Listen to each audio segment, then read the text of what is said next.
ओम अज्ञानतिमिरान्धस्य ज्ञानञ्जनशलाकया चक्षुरुन्मिलितमेन तस्मै श्रीगुरुवे नमः। श्रीचैतन्यमनोभीष्टं स्थापितं येन भूतले स्वयं रूपकदा मह्यं ददाति स्वपदान्तिकं वन्देऽहं श्रीगुरुः श्रीयुतपदकमलं श्रीगुरून् वैष्णवाचं श्रीरूपं साग्रजातं सगण रघुनाथान्वितं तं सजीवं साद्वैतं सावधूतं परिजनसहितं कृष्णचैतन्यदेवं श्रीराधाकृष्णपादान् सगणललिता श्री विशाखानवताश्च नित्यानंदम नमस्तुभ्यं प्रेमानंद प्रदायते कलवकल्मस्य नाशाय जानवीपतये नमः।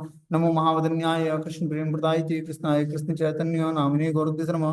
अनर्पित चरिचिरात करुणावतीर्ण कलो समर्पित उन्नत उज्ज्वल स्व भक्ति श्रियम हरिपुर सुंदर गुतकदम संदीपितम सुधा हृदय कंदरे स्मृत्वा सचिनंदनम संसार दुख जलदोपतितस्य कामा क्रोधादीन क्रम करे कबलीकृतस्य दुर्वासना निगडितस्य निराश्रयस्य चैतन्य चंद्रमं देहि पदावलंबम् चैतन्य चंद्रमं हृदि कुंदम विकास्यम हृदय विदेयी निज चिंतन भृंगरंगे किंचापराधितमृन्निविड्डविदूयं पादामृतं सदय पायत दुर्गतम माम आजानुलंबित भुजो कनकावदातो संकीर्तनैकपितरो कमलायताक्षो विश्वम्भरो द्विजवरो युगधर्मपालो वंदे जगत्प्रियकरो करुणावतारो नमस्त्रैकाल सत्याय जगन्नाथाय सुताय च सवृत्याय सपुत्राय सकलत्राय ते नमः।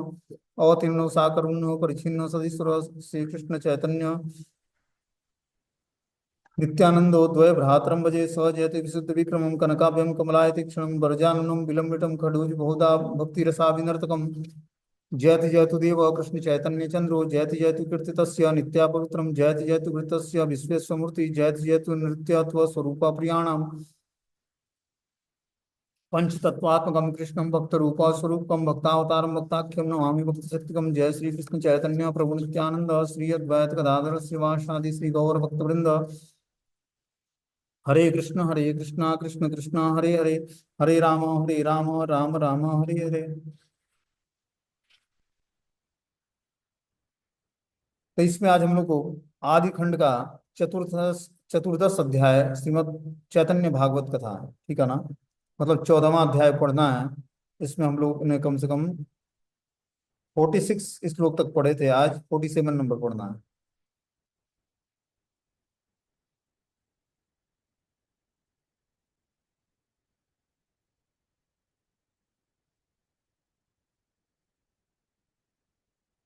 बोलते हैं तबे कत दीन इच्छा मय भगवान बंग देश देखित हईला इच्छा न।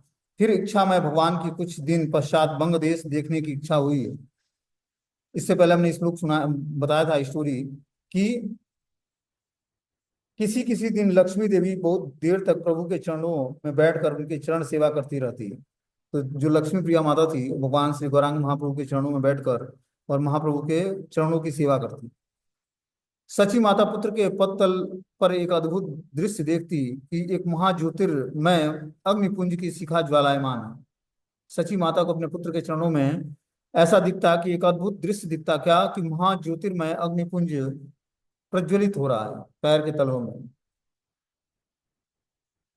बोलते हैं गौर नारायण के ऐश्वर्य शक्ति प्रभाव से महाज्योतिर्मय पंच शिखाग्नि सची देवी ने देखी। जिस प्रकार ज्ञानी संप्रदाय भगवान के निज रूप दर्शनाभाव में भगवत रूप में निर्गल प्रभा या ज्योति को ही भगवत्ता का स्वरूप जानकर विस्मृत होता है, उसी प्रकार महाज्योतिर्मय पंच शिख अग्निपुंज को प्रभु के पाद पद्मों में निश्रित होकर प्रज्वलित होकर देखकर सची माता भी पुत्र का साक्षात विष्णु रूप में जान सके। तो माता सची ने अपने पुत्र के तलवे में देखा, क्या देखा, महाज्योतिर्मय अंगपुंज अग्निपुंज। तो जान पाई कि जो है ये पंचशिख अग्निपुंज तो प्रभु के पाद पद्मों में निश्चित होता है, जो हमारे निमाई के चरणों में दिख रहा है। ये साक्षात विष्णु रूप में ही जान सकती है। तो उनको लगा कि ये साक्षात विष्णु ही है। जब पाद पद्मों में उनको अग्नि का पुंज देखा उनके। कौन दीने महापद्म गंध सची आई घरे द्वारे सर्वत्र पाए न अंत नाही। फिर किसी किसी दिन सची माता घर द्वार सर्वत्र निरंतर महापद्म गंध का अनुभव करती कि पूरे घर में जो है कमल के फूल का सुगंध फैला होता है किसी किसी दिन। तबे कत दीन इच्छा मय भगवान बंग देश देखिया हईला इच्छा न। फिर इच्छा में भगवान की कुछ दिन पश्चात बंग देश देखने की इच्छा हुई, कि महाप्रभु की इच्छा हुई कि हम बंगाल देश को जाकर देख के आते हैं, भ्रमण करके आते हैं। बंगाल देश श्री गौर सुंदर ने गौड़पुर नवदीप मायापुर में अपना प्राकट्य विधान किया था। गौड़ देश के पूर्वांश को गौड़ देशवासी बंग देश कहकर पृथक रूप से निर्देशित करते हैं। कि जो गौड़ देश के लोग हैं, गौड़ देश मतलब बंगाल के लोग, उसको गौड़ देशवासी बंग देश का कर पृथक रूप से निर्देशित करते हैं। जो बंगाल का क्षेत्र है उसको बंग देश बोलते हैं, जहाँ गौड़ देश की सूर्य दीर्घ का भागीरथी प्रवाहमान है। जहाँ पर गौड़ देश की जो नदी है भागीरथी, भागीरथी मतलब गंगा जी प्रवाहित होती है वहां पर। गौड़ नवद्वीप के उत्तर में पूर्व प्रांत वर्ती ब्रह्मपुत्र नदी का पूर्व और दक्षिण तट, जहाँ पर गंगा के पूर्व शाखा रूपी मूल प्रवाहिनी पद्मावती नदी की धारा बंगोपसागर में आकर मिलती है, वहां तक का समस्त भूभाग ही उस समय बंग देश नाम से कथित है। तो इस तरह से महाप्रभु की इच्छा होती है कि मैं बंग देश जाकर दर्शन कर, बंगाल का देश जाकर दर्शन करके आऊं। तबे प्रभु जननीर बलिलेन वाणी कत दीना प्रवास करीब माता आमी। तो प्रभु ने माता से कहा कि माता जी, मैं कुछ दिन के लिए प्रवास करूंगा, मतलब परदेश गमन करूंगा। लक्ष्मी प्रति कही लेना श्री गौर सुंदर मायर सेवा न तुम्ही कर निरंतर। श्री गौर सुंदर ने लक्ष्मी देवी से कहा कि तुम माता जी की निरंतर सेवा करती रहना। अपनी पत्नी को भगवान आदेश देते हैं कि तुम क्या करना, हाँ, सची देवी का, अपनी माता का, जो हमारी माता है उनकी आप निरंतर सेवा करती रहना। पूर्व गौड़ बंग देश में अर्थात पूर्व बंग जाने के समय प्रभु ने सची माता से कहा, माता मैं तुम्हारे और तुम्हारे घर के सेवोपकरण संग्रह के निमित्त घर छोड़कर कुछ दिन अन्यथा अन्यत्र गमन करूंगा, और पत्नी लक्ष्मी प्रिया देवी से कहता हूँ कि तुम मेरी अनुपस्थिति काल में मेरी माता की सेवा शुश्रूषा करके स्वधर्म पालन करना। तो इस तरह से महाप्रभु ने अपनी पत्नी लक्ष्मी प्रिया को आदेश देते हैं कि आप घर में रहकर और सची माता की सेवा करते रहना। तबे प्रभु कत आप्य शिष्य वर्ग लैया चली लेना बंग देश हर्षित हैया। तब प्रभु कुछ आत्मीय शिष्य वर्ग के साथ लेकर आनंद पूर्वक बंग देश की ओर चल पड़े। अब महाप्रभु अपने शिष्यों के साथ जो है बंग देश की तरफ भ्रमण करते हैं। गौड़पुर के पूर्व गौड़ बंग देश में प्रभु ने अकेले गमन नहीं किया। अध्यापक शिरोमणि निमाई पंडित के साथ गौड़पुर नवदीप मायापुर वासी बहुत से प्रिय छात्रों ने भी पूर्व बंग में अनुगमन किया। तो इस तरह से महाप्रभु ने अपने शिष्यों के साथ पूर्व बंग में अनुगमन किया। ये ए जन देखे प्रभु चलीला आसीते से ही आर दृष्टि नाही पारे समवरिते। रास्ते में जो जो भी व्यक्ति प्रभु को आते हुए देखते, उनकी दृष्टि फिर दूसरी की ओर नहीं जाती। गमन पथ पर प्रभु का जगत आकर्षण रूप देखकर लोग दूसरी ओर दृष्टिपात करने का प्रयोजन बोध नहीं करते। प्रभु का असौम्य सौंदर्य और गुणग्राम सभी दर्शकों को ही मोहित करते थे। तो महाप्रभु का जो स्वरूप था, जो एक बार भी दर्शन कर लेता तो उसको दृष्टि नहीं हटाना चाहता उस स्वरूप से, और इस तरह से दर्शन करके मोहित हो जाता भगवान के स्वरूप से। स्त्री लोके देखिया बले हे न पुत्र यार धन्य तार जन्म तार पाए नमस्कार। स्त्रियां प्रभु को देख कर कहती कि जिनके इन जैसा पुत्र हो उनका धन्य जन्म धन्य है, उनके चरणों में हमारा नमस्कार है। बोलते हैं, पूर्व वंग वासियां प्रौढ़ वयस्क की माताएं गौर जननी सची देवी के सौभाग्य की बहुत प्रकार से प्रशंसा करने की उपयुक्त भाषा न पा सकी। वे कहती कि सची देवी द्वारा प्रभु को गर्भ में धारण करना संपूर्ण रूप से सार्थक हुआ है। उन्हीं सची देवी के अनुगत्य विभिन्नांश रूप वात्सल्य रस की उपासिकाएं वात्सल्य भाव से प्रभु का दर्शन करके सेवा करने की प्रवृत्ति विशिष्टता हुई है। इस तरह से बहुत लोग अपने को धन्य मानते हैं, क्या, प्रभु का दर्शन पाकर। कि सची माता कितनी धन्य धन्य है जिन्होंने ऐसे प्रभु को अपने गर्भ में धारण किया है, उनका जीवन सार्थक हो गया है। उन्हीं सची देवी का अनुगमन विभिन्नांश रूप में वात्सल्य रस की उपासिकाएं वात्सल्य भाव से प्रभु का दर्शन करके सेवा करने की प्रतिवृष्टि विशिष्टता हुई थी। जो भी भगवान का दर्शन करता है वो सची माता को ग्लोरीफाई करता है कि कितनी महान है सची माता, जो अपने गर्भ में ऐसे सुंदर बालक को, जो स्वयं साक्षात भगवान का ही स्वरूप है, स्वयं भगवान ही है, उनको धारण किया है। एवा भाग्यवती है न पाई लेना पति स्त्री जन्म सार्थक करी लेना सही सती। एवं जिस भाग्यवती ने इन्हें पति रूप में प्राप्त किया है, उस सती ने भी अपने स्त्री जन्म को सार्थक कर लिया। पूर्व वंगवासियां सधवा स्त्रियां गौर पत्नी लक्ष्मी देवी की नारी जन्म साफल्य और सौभाग्य की उपलब्धि करके उनके सहित प्रभु के गौरव दास्य की अभिषिक्तता हुई थी। उन्होंने काल्पनिक गौर नागरी गण की भांति गौर भोगी होने के कारण अपने अपने स्वरूपगत नित्य विभिन्नांश तत्व को भूलकर जड़ के तुक्ष लामपट्य को गौर भजन रूप में स्थापन करने की चेष्टा नहीं की। क्या बोलते हैं यहाँ पर कि पूर्व वंग वासियां जो सधवा स्त्री मतलब जो पवित्र साध्वी स्त्रियां थी, वो गौर पत्नी लक्ष्मी देवी के नारी जन्य साफल्य और सौभाग्य की उपलब्धि करके उनके सहित प्रभु को गौर दास्य की अभिषिक्त हुई थी। कि वो क्या करती, लक्ष्मी प्रिया का भी गुणगान करती कि जो जिनको वो इतना सौभाग्यशाली स्त्री हैं, जिनको ऐसा सुंदर सौभाग्यशाली पति मिला है। उन्होंने काल्पनिक गौर नागरी गण की भांति गौर भोगी होने के लिए अपने अपने स्वरूप विभिन्न नित्य विभिन्नांश तत्व को भूलकर जड़ के तुक्ष लामपट्य को गौर भजन रूप में स्थापन करने की चेष्टा नहीं की। तो ऐसे जो लोग थे जो गौर दासी की अभिषिक्त नहीं थे, मतलब जो जिन्होंने भगवान गौरांग महाप्रभु की दासता स्वीकार नहीं करी थी, वो गौर भोगी होने के कारण, मतलब वो गौर नागरिकगण जो क्या करते हैं, गौरांग महाप्रभु के नाम पर भोग करते हैं, वो क्या करते हैं, जड़ तुक्ष लामपट्य का भोग करते हैं और गौर भजन से विमुख रहते हैं, मतलब भगवान गौरांग महाप्रभु के भजन से विमुख रहते हैं ऐसे व्यक्ति। बोलते हैं ए मत पथे देखी यत्र स्त्री पुरुष पुनः पुनः सबे व्याख्या करे न संतोषे। इस प्रकार से मार्ग में जितने पुरुष स्त्री प्रभु को देखते, वे सभी प्रसन्नता पूर्वक बारंबार उनके गुणगान करने लगते। तो इस तरह से जो भी स्त्री पुरुष भगवान का दर्शन करता है, वो सभी प्रसन्नता पूर्वक बार बार भगवान का गुणगान करते हैं। देव करे न काम्य ये प्रभु देखिते, ये ते जने हे न प्रभु देखे कृपा हेते। देवता भी जिस प्रभु को देखने की कामना करते, उन्हीं प्रभु को उनकी कृपा से अति साधारण मनुष्य भी देख रहे हैं। होते हैं कि देवता भी जिस प्रभु को देखने की इच्छा करते हैं, देवताओं के अंदर भी इच्छा होती है कि हम प्रभु का दर्शन कर पाए। वो प्रभु आज कृपा करके साधारण मनुष्य को भी देख रहे हैं, साधारण मनुष्य भी उनको देख पा रहे हैं, ऐसी भगवान की कृपा हुई इस बार। बोलते हैं प्रभु ने कृपा करके अपना देव दुर्लभ रूप पूर्व वंग के में सभी के समक्ष प्रकट किया। माया दास से जनित कापट्य का परित्याग करके प्रभु का अप्राकृतिक वास्तव वास्तव रूप दर्शन करना जिनके सौभाग्य में था, उन्होंने अक्षय दर्शन प्रिय प्रिय पंथियों की भांति अमंगल लाभ नहीं किया। प्रभु की आहितकी की कृपा ने ही बही प्रज्ञा चालित इंद्रिय जन्य ज्ञान गर्भित नर नारियों की भोगमय दृश्य से रक्षा की थी। तो इस तरह से बता रहे हैं कि माया दास से जनित कापट्य का परित्याग करके प्रभु का अप्राकृतिक वास्तव रूप दर्शन करना जिनके भाग्य में था, उन्होंने अक्षय दर्शन प्रिय प्रिय प्रिय पंथियों की भांति अमंगल लाभ नहीं किया।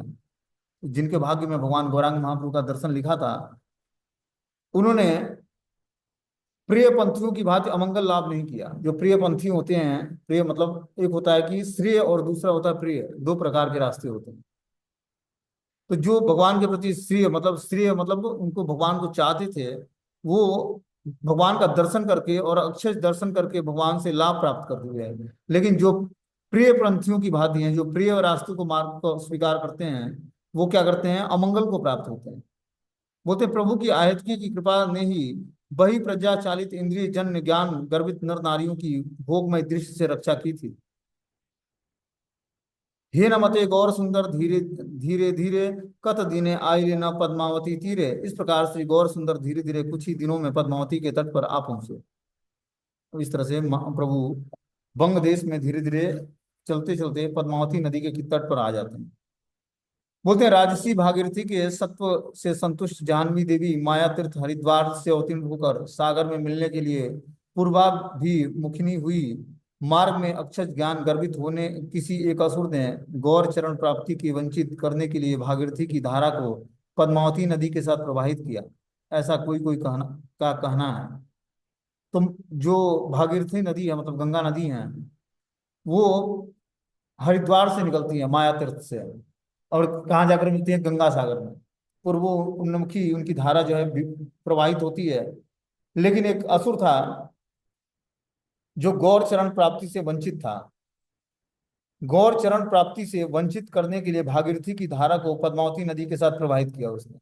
उस असुर ने क्या किया कि जो भागीरथी नदी की धारा थी, मतलब जो गंगा की धारा थी, उसको पद्मावती नदी के साथ प्रवाहित किया उसने, ऐसा कोई कोई कहता है। उसमें दुखित होकर भागीरथी गौर नारायण की चरण सेवा करने के निमित्त श्री नवदीप मायापुर के निकट आकर प्रवाहित हुई।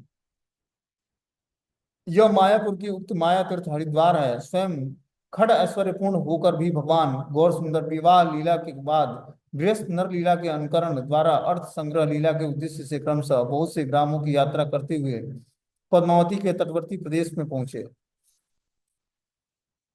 तो अभी महाप्रभु चैतन्य देव जो है गृहस्थ लीला कर रहे हैं, तो बता रहे हैं कि अर्थ संग्रह लीला के उद्देश्य से महाप्रभु क्या करते हैं, बहुत से ग्रामों की यात्रा करते हुए पद्मावती के तटवर्ती प्रदेश में पहुंचते हैं। पद्मावती नदीर तरंग शोभा अति उत्तम पुलिना एन उपवनत थी। पद्मावती नदी की तरंगों की अति मनोहर शोभा तथा वहां उत्तम पुलिन और उपवन थे। देखी पद्मावती प्रभु महाकौतूहले गण संग सह स्नान करीले तारा जले। पद्मावती को देखकर प्रभु ने परम आनंद पूर्वक शिष्यों सहित उनके जल में स्नान किया। जब महाप्रभु ने पद्मावती नदी को देखा तो बहुत ही आनंद पूर्वक शिष्यों के साथ उसी जल में स्नान किया। भाग्यवती पद्मावती से ही दीने हेते योग्य हेत्र हेला सर्वलोक पवित्र करीते। उसी दिन से भाग्यवती पद्मावती सभी लोगों को पवित्र करने के योग्य हो गई। जब महाप्रभु उस पद्मावती नदी में स्नान किए, ठीक है ना, अपने शिष्यों के साथ, तो उस दिन से ये भाग्यवती पद्मावती सभी लोगों को पवित्र करने के योग्य हो गई, क्योंकि महाप्रभु ने उस जल में स्नान किया। बोलते हैं गौर सुंदर के स्नान मात्र से उसी मुहूर्त में पद्मावती नदी सौभाग्यवती और लोक पावनी हो गई। पद्मावती नदी में जब भगवान चैतन्य महाप्रभु ने स्नान किया तो नदी सौभाग्यवती हो गई और लोक पावनी बन गई, लोक को पावन करने वाली बन गई।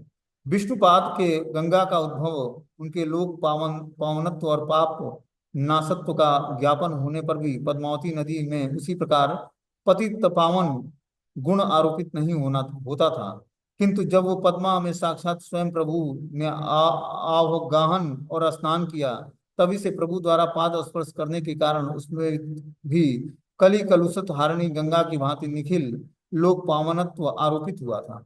कि महाप्रभु ने अपने चरणों से उस जल को स्पर्श किया और उसमें स्नान किया, तो वो भी लोक पावनी बन गई पद्मावती नदी में। बोलते हैं पद्मावती नदी अति देखी न देखी सुंदर तरंग पुलिन स्रोत अति मनोहर। पद्मावती नदी देखने में बड़ी सुंदर थी, जिसकी तरंग पुलिन एवं शोभा स्रोत सभी अति मनोहर था। पद्मावती देखी प्रभु परम हर्षि हरि हरि से स्थाने रही लेना तार भाग्य वसे।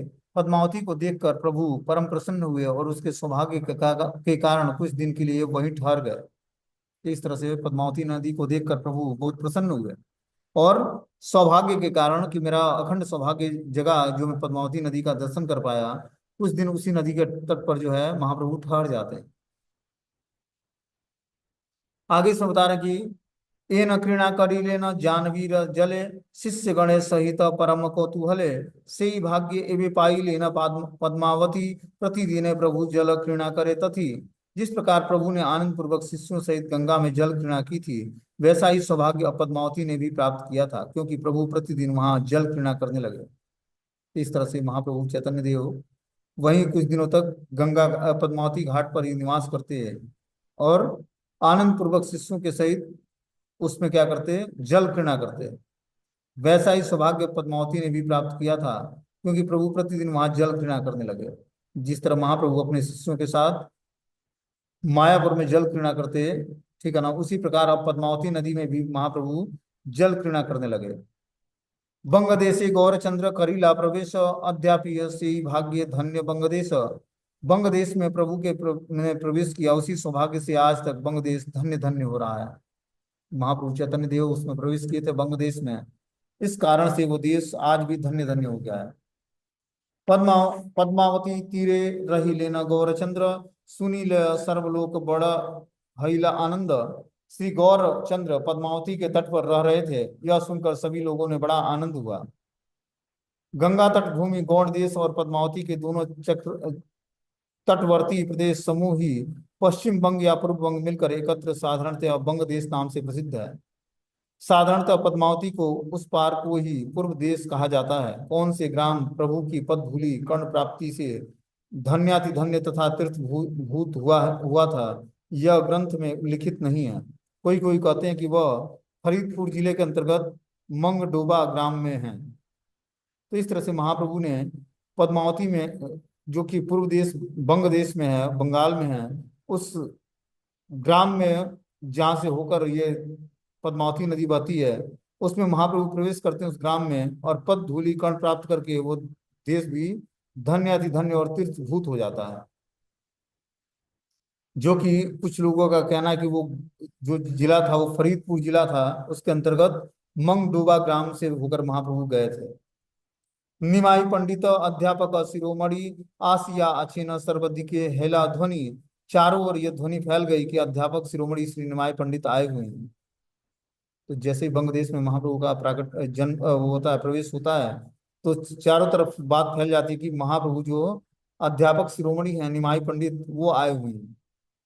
भाग्यवंत यत आचे सकल ब्राह्मण उपायन हस्त आइलेन से क्षण। वही जितने भाग्यवान ब्राह्मण थे वे सभी हाथों में भेंट ले लेकर तत्काल उपस्थित हो गए महाप्रभु के दर्शन के लिए।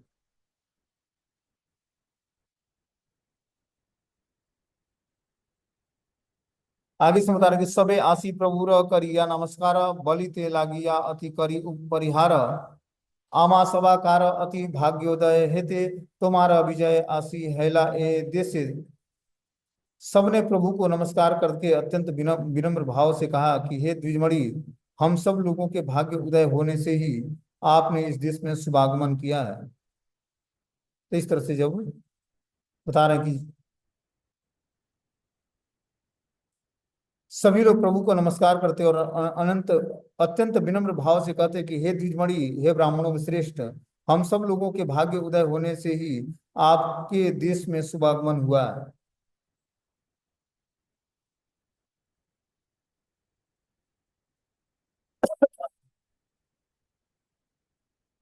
आगे समझा रहे कि अर्थ वृत्ति लई सर्व गोष्ठी रसहिते यार स्थाने नवदीप याई वे पढ़ीते। ये निधि अनायासे आपने ईश्वरे आनिया दिले न आमा सबार दुयारे। हमने अर्थ वृत्ति लेकर अपनी समस्त गोष्ठी सहित नवदीप में जिनके पास पढ़ने के लिए जाना था, इस प्रकार उस महानिधि आपको ईश्वर ने अनायास ही हम सबके द्वार पर लाकर दे दिया है। क्या बोलते हैं कि हमने अर्थ वृत्ति लेकर अपनी समस्त गोष्ठी सहित नवदीप में जिनके पास पढ़ने के लिए जाना था, इस प्रकार उस महानिधि आपको ईश्वर ने अनायास ही हम सबके द्वार पर लाकर दे दिया है।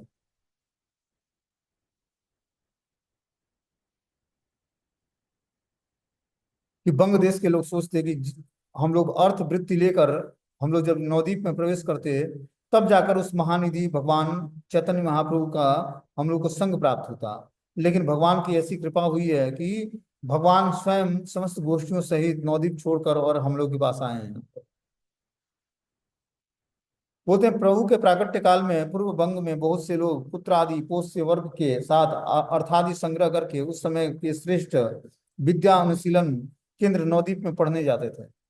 उस समय नवदीप जो है पढ़ने पढ़ाई करने के लिए, शास्त्रों की पढ़ाई या व्याकरण या संस्कृत ये सब पढ़ने के लिए हब हुआ करता था, मतलब वो मेन सेंटर था नवदीप। तो लोग पैसे इकट्ठे करके वहां पर पढ़ाई करने के लिए जाया करते थे।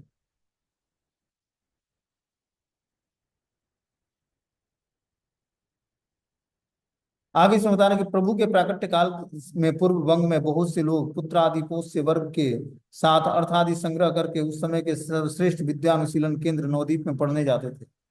निमाय पंडित अध्यापक शिरोमणि रूप में प्रसिद्ध थे।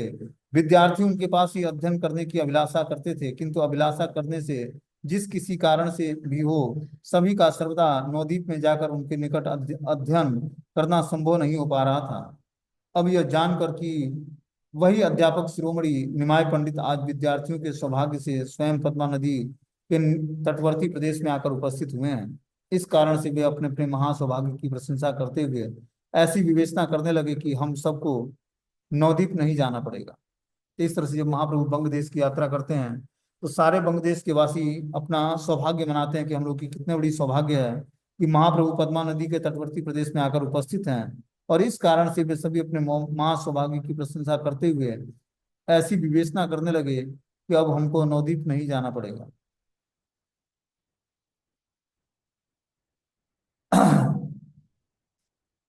एक मिनट।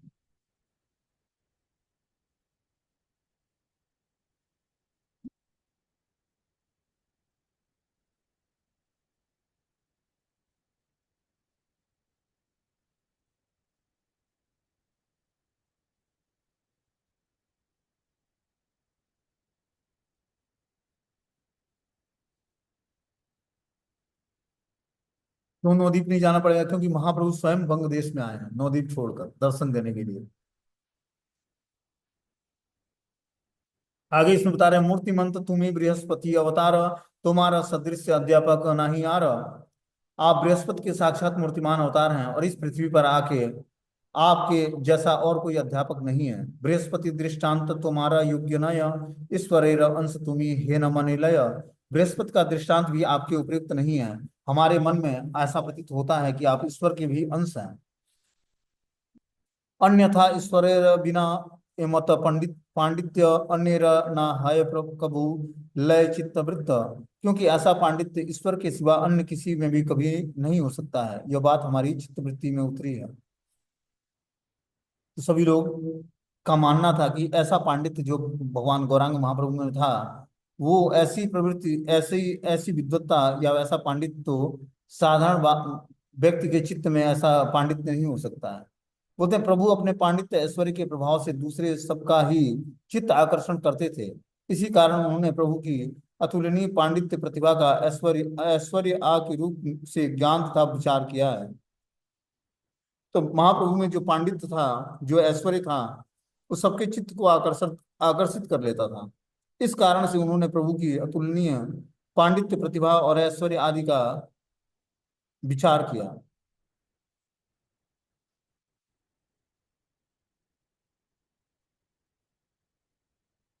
एवं एक निवेदन करिया तुम्हारा, विद्या दान कर कुछु आमा सबाकार। हम केवल एक निवेदन आपसे करते हैं कि आप हम सबको कुछ विद्या दान दीजिए। उद्देश्य हमारा सबे तुम्हारा टिप्पणी लई पड़ी पढ़ाए सुनह द्विजमणि। हे द्विजमणि, आपकी अनुपस्थिति में आपकी टिप्पणी को ही हम लोग पढ़ते पढ़ाते हैं।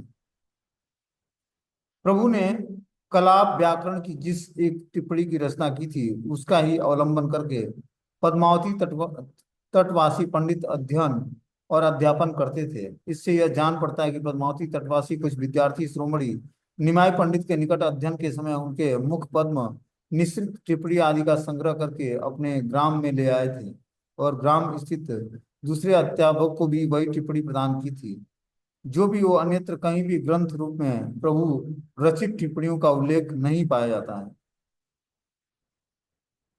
बता रहे कि प्रभु के कलाप व्याकरण की जिस एक टिप्पणी की रचना की गई थी, उसका ही अवलंबन करके पद्मावती नदी के तटवासी पंडित अध्ययन और अध्यापन करते थे।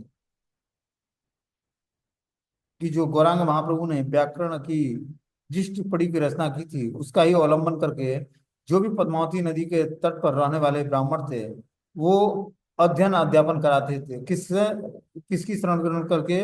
प्रभु के कार्यकलाप जो व्याकरण की टिप्पणी थी, उसी को पढ़ के लोग, सारे लोग जो है, जो पद्मावती तटवर्ती पंडित थे, अध्ययन करके और अध्यापन कराते थे। इससे यह जान पड़ता है कि पद्मावती तटवासी कुछ विद्यार्थी शिरोमणि निमाय पंडित के निकट अध्ययन के समय उनके मुख पद्म निष्क्रिय टिप्पणियों आदि का संग्रह करके अपने ग्राम में ले आए थे और ग्राम स्थित दूसरे अध्यापकों को भी वही टिप्पणी प्रदान की थी। बोलते साक्षात ते वो शिष्य कर अमा सभा कार्य, ठाकुर का तुम्हारा कृति सकल संसारे। अतएव आप स्वयं हम सभी को अपना साक्षात शिष्य बना लीजिए, जिससे समस्त संसार में आपकी कृति बनी रहे। इस तरह से जो है बता रहे हैं कि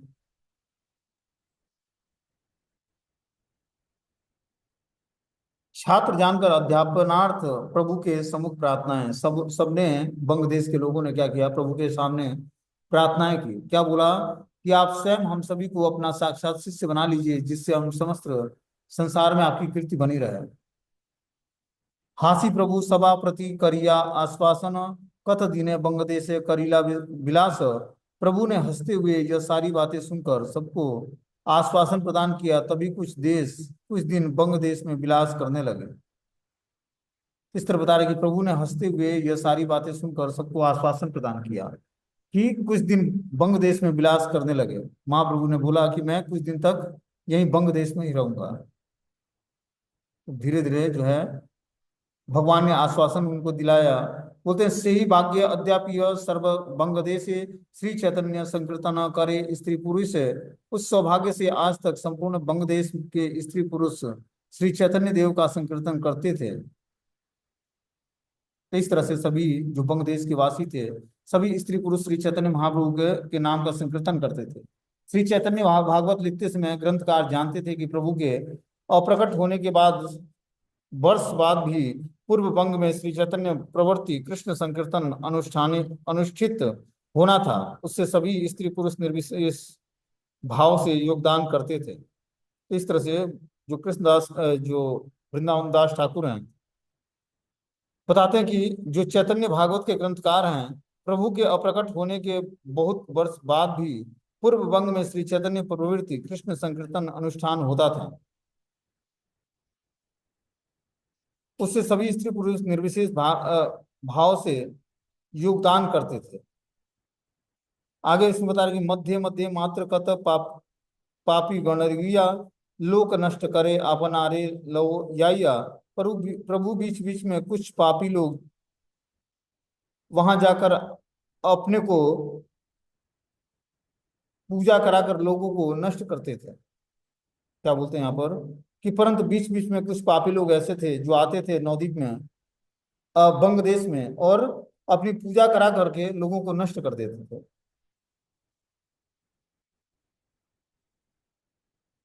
यहाँ बता रहे कि लोग नष्ट करे, लोगों का सर्वनाश करते थे, अर्थात उनको परमेश्वर के से वंचित करके नरक की ओर ढकेलते थे। क्या बोलते हैं यहाँ पर कि लोग नष्ट करे, लोगों का सर्वनाश करते थे, अर्थात उनको परमार्थ से वंचित करके नरक की ओर ढकेलते थे। कुछ ऐसे लोग थे, क्या करते, लोगों को सत्य रास्ते से हटाकर और नरक की तरफ ढकेलते थे, उनको मतलब गलत कार्यों में लगाते थे।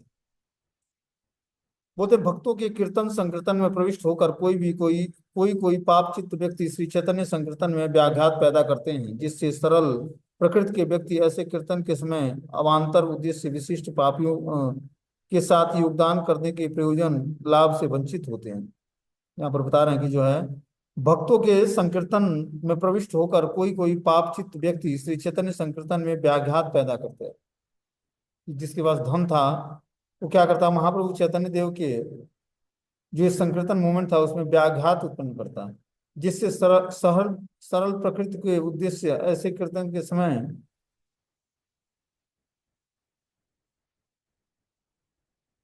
बोलते हैं, जिससे सरल प्रवृत्ति के व्यक्ति ऐसे संकीर्तन के समय अवान्तर उद्देश्य विशिष्ट पापियों के साथ योगदान करके प्रयोजन लाभ से वंचित होते हैं।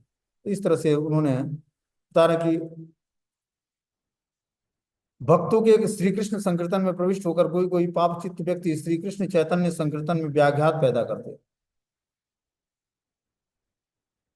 और ऐसे कीर्तन के समय अवान्तर उद्देश्य विशिष्ट पापियों के साथ योगदान करके प्रयोजन लाभ से वंचित नहीं होते। कि कुछ लोग ऐसे थे जो भगवान के लिए भगवान की सेवा करते, और कुछ लोग क्या करते, पापियों के साथ योगदान करके प्रयोजन लाभ से वंचित होने की प्लानिंग करते। ठीक है ना। अब आगे इसमें जो है 83 नंबर पे आ रहे हैं, उसको कल हम लोग सुनेंगे।